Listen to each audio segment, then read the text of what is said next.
भारतीय इतिहास में क्रांतियों का दौर बहुत पुराना रहा है और इन क्रांतियों ने कहीं न कहीं भारत के इतिहास में एक अपनी अहम छाप छोड़ी है। ठीक ऐसी ही एक क्रांति हुई 1857 में। 1857 का भारतीय विद्रोह भारत में ब्रिटिश ईस्ट इंडिया कंपनी के शासन के खिलाफ एक व्यापक लेकिन असफल विरोध था, जिसने ब्रिटिश राज की ओर से एक शक्ति के रूप में कार्य किया। यह ब्रिटिश ईस्ट इंडिया कंपनी के खिलाफ संगठित प्रतिरोध की पहली अभिव्यक्ति थी।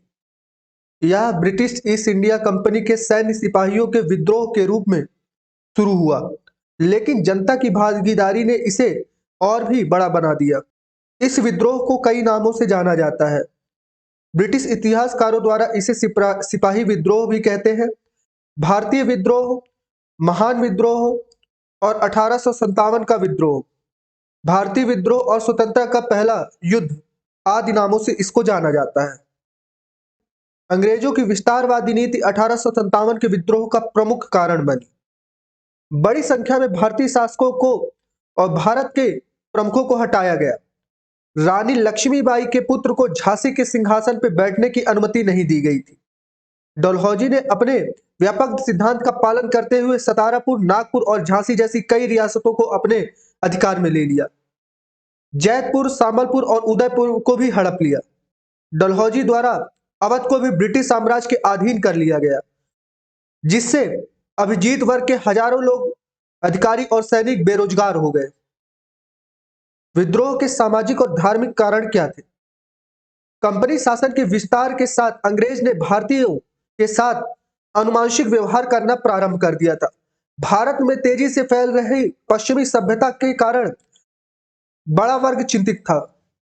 अंग्रेजों के रहन सहन, अन्य व्यवहार, उद्योग का असर भारतीय समाज मान्यताओं पर पड़ रहा था। 1857 के अधिनियम द्वारा हिंदू कानून को बदल दिया गया। ईसाई धर्म अपना लेने वाले भारतीयों को पदोन्नति दी गई। मतलब जो व्यक्ति उस समय ईसाई धर्म अपना लेता था, उसका प्रमोशन कर दिया जाता था। इससे लोगों को यह संदेह होने लगा कि अंग्रेज भारतीयों को ईसाई धर्म में परिवर्तित करने की योजना बना रहे हैं। सती प्रथा तथा कन्या भूषण हत्या जैसी प्रथाओं को समाप्त करने और विधवा पुनर्विवाह के वैध बनाने वाले कानूनों को स्थापित करने की संरचना को खतरा माना गया। शिक्षा ग्रहण करने की पश्चिमी तरीकों के साथ हिंदू मुसलमान की रूढ़िवादी को सीधे चुनौती दे रहे थे। यहां तक कि रेलवे और टेलीग्राफ की शुरुआत भी संदेह की दृष्टि से देखा गया। विद्रोह के आर्थिक क्या कारण थे? ग्रामीण क्षेत्रों में किसान और जमींदार भूमि पर भारी भरकम लगान और कर वसूली के सख्त तौर तरीकों से परेशान थे। अधिकांश संख्या में लोग महाजनों से लिए गए कर्ज को चुकाने में असमर्थ थे, जिसके कारण उनकी पीढ़ियों की पुरानी जमीनों हाथ से निकलती जा रही थी। बड़ी संख्या में सिपाही खुद किसान वर्ग से थे और वे अपने परिवार और गांव छोड़ के आए थे, इसलिए किसान का गुस्सा जल्द ही सिपाहियों पर भी फैल गया। इंग्लैंड में औद्योगिक क्रांति के बाद ब्रिटिश निर्मित वस्तुओं का प्रवेश भारत में हुआ, जिसने विशेष रूप से भारत के कपड़े उद्योग को बर्बाद कर दिया। भारतीय उद्योग कला को ब्रिटेन के रास्ते मशीन निर्मित वस्तुओं के साथ सीधा स्पर्धा करनी पड़ी। विद्रोह केंद्र क्या रहे इस विद्रोह के, आइए उनको जान लेते हैं।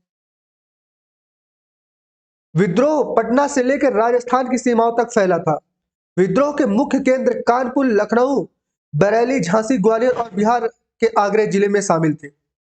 हालांकि विद्रोह काफी व्यापक था, लेकिन देश का एक बड़ा हिस्सा इससे अप्रभावित रहा। विद्रोह मुख्य रूप से दोआब क्षेत्रों तक ही सीमित था, जैसे सिंध, राजपूताना, कश्मीर और पंजाब के अधिकांश भाग। बड़ी रियासत जैसे हैदराबाद, मैसूर और कश्मीर तथा राजपूताना के लोग भी विद्रोह में शामिल नहीं थे। दक्षिण प्रांतों ने भी इससे भाग नहीं लिया।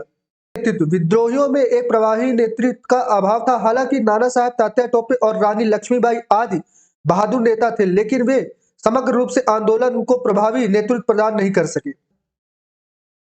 सीमित संसाधन, सत्ताधारी होने के कारण रेल, डाक, तार और परिवहन, संचार, अन्य सभी संसाधनों पर अंग्रेजों का एकाधिकार था।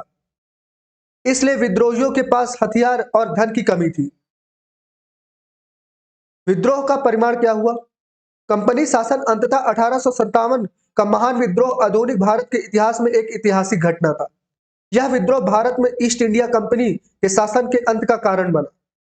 ब्रिटिश राज ने भारत के शासन की जिम्मेदारी सीधे अपने हाथों पर ले ली। इसकी घोषणा पहले वायसराय लॉर्ड क्लिंटन ने की, इलाहाबाद में की थी। भारतीय प्रशासन को महारानी विक्टोरिया ने अपने अधिकार में ले लिया, जिसका प्रभाव ब्रिटिश संसद पर पड़ा। भारत के कार्यालय देश के शासन और प्रशासन को संभालने के लिए बनाया गया था। अंग्रेज ने यह वादा किया कि वो भारत के लोगों के धर्म एवं सामाजिक रीति रिवाज और परंपराओं का सम्मान करेंगे। भारत के गवर्नर जनरल के पद को वायसराय के पद से स्थानांतरित किया गया। भारतीय शासकों के अधिकारों को मान्यता दी गई। व्यापकता के सिद्धांत को समाप्त कर दिया गया था। अपनी रियासतों को दस्तक पुत्र को सौंपने की छूट दे दी गई। सेना के भारतीय सिपाहियों के अनुपात कम करने और यूरोपीय सिपाहियों की संख्या बढ़ाने का निर्णय लिया गया, लेकिन शस्त्रागार ब्रिटिश शासन के हाथों में रहेगा। बंगाल के सेना के प्रभुत्व को समाप्त करने के लिए यह योजना बनाई गई थी। 1857 का विद्रोह भारत में ब्रिटिश शासन के इतिहास की एक अभूतपूर्व घटना थी, जिसके कारण भारतीय समाज के कई वर्ग एकजुट हुए। हालांकि विद्रोह अपने लक्ष्य को प्राप्त करने में विफल रहा, लेकिन इसने भारतीय राष्ट्रवाद के बीज बो दिए। तो आई होप आपको ये वीडियो पसंद आई होगी, 1857 की जो क्रांति हुई थी। तो अगर आपको ये वीडियो पसंद आई हो तो वीडियो को लाइक करें और चैनल को सब्सक्राइब करें। कल मिलते हैं नए वीडियोस के साथ। जय हिंद।